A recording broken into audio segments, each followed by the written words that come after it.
I'm going to be showing you how I'm going to be making my planter boxes for free.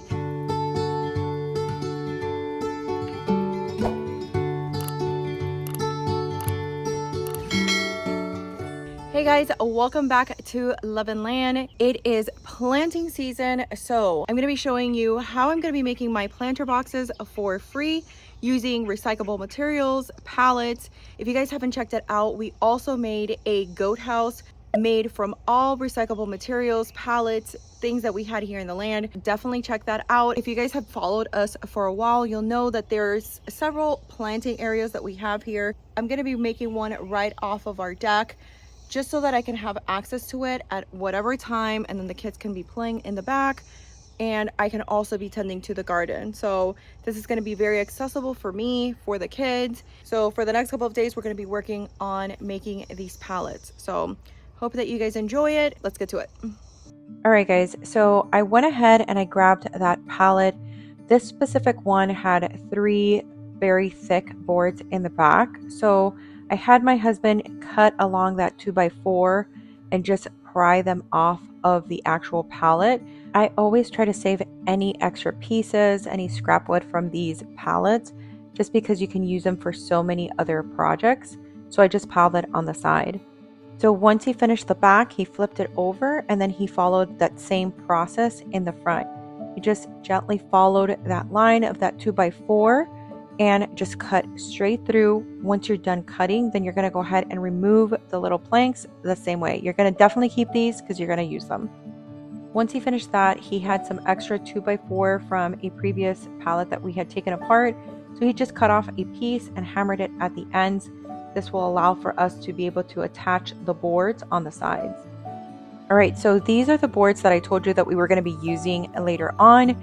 We just made sure that they fit. I initially was going to do it in the front of the box and I didn't like how it looked, so I ended up putting it inside of the box and I think it came out better. So if the board was too tight, instead of adding screws to it, we just kind of hammered it in and then just measured the other ones just to make sure that they were cut okay and it wasn't too big.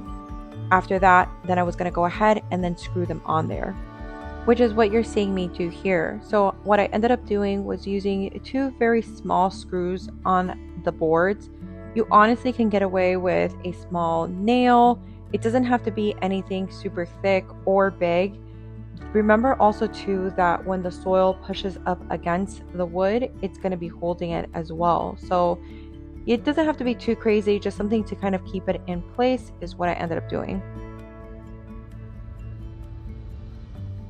All right, so this is one side of the pallet. So now that I have this on this side, we ended up adding a 2x4 here on the side so that the side pallets we can nail or screw on to this 2x4. So what I'm going to do different in this side is this one specifically is for tomatoes. If it was not for tomatoes, then I just do the same thing, do a 2x4 on the side and then put the pallets on the side.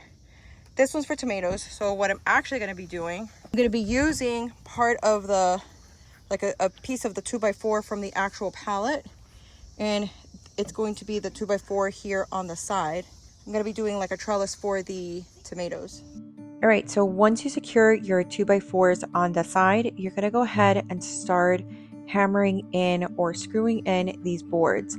So I wanted this one to be a little bit wider, so I ended up cutting these to about 20 inches, I believe, and I reused the nails that I originally had taken off from the pallet. So I just reused them.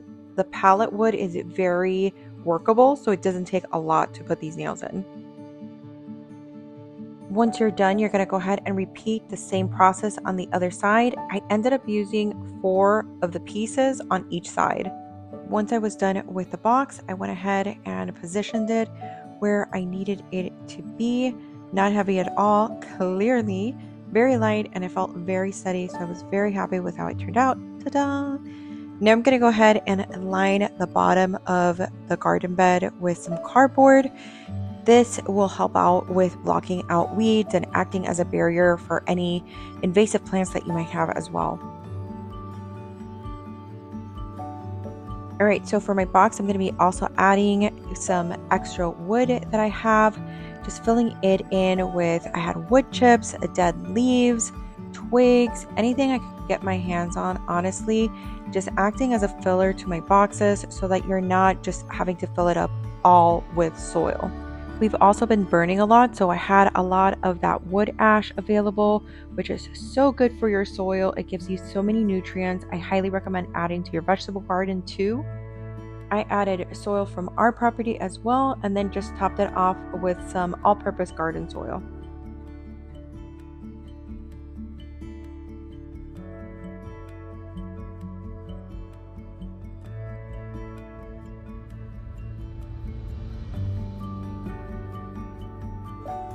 And then of course my sweet baby girl came in just in the nick of time as mama needed some extra help, and she loves being out in the garden with me. I love the fact that I'm going to have it so close to the house so that she can come and she can help me as well. This girl is not afraid to break a sweat, and she loves to get her hands dirty in the garden. She's literally the best.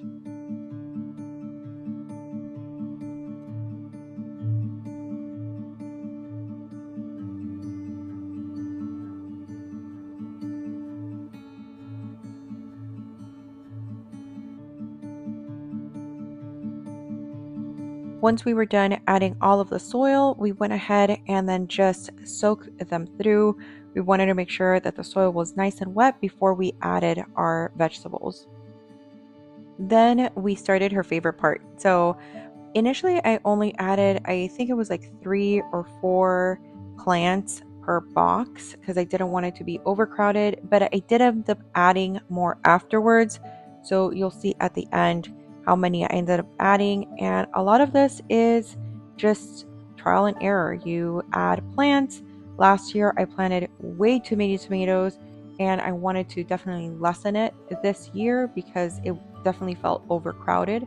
So I might even end up removing some or keeping and adding more at the end. I did end up adding a few more plants, so I'm definitely hoping that I don't overcrowd and that they have plenty of room to grow. We shall see. A huge thanks to my in-laws as well. They always bring us pallets whenever they come to visit that they have found and picked up for us. So these boxes are dedicated to them. So here are my planter boxes, guys. I've had a couple of days out in the sun working really hard, but I love this. I love working in the land, and I love trying to become as self-sufficient as possible. There's 2 different styles that I made here. One of them had all of the boards kind of like already paneled, which obviously is easier. And then this one had the gaps, so I had to kind of board between the gaps, but still doable. I used a lot of resources from the actual land, leaves, branches, and then put in 2 bags for these 2 containers. So, and I'm doing them right off of our deck just so that I can work on it. My daughter, you saw, working on it. So it's a family affair here. It's been a long day. I'm gonna go eat, but I hope that you guys enjoyed this video. If you guys found it informative and helpful, please leave a like. Let me know in the comments. Definitely subscribe to the channel if you guys haven't already. I post videos on our family adventures, life in the country, and DIYs whenever I get inspired. So hope you guys enjoyed this video. I'll see you guys in my next one.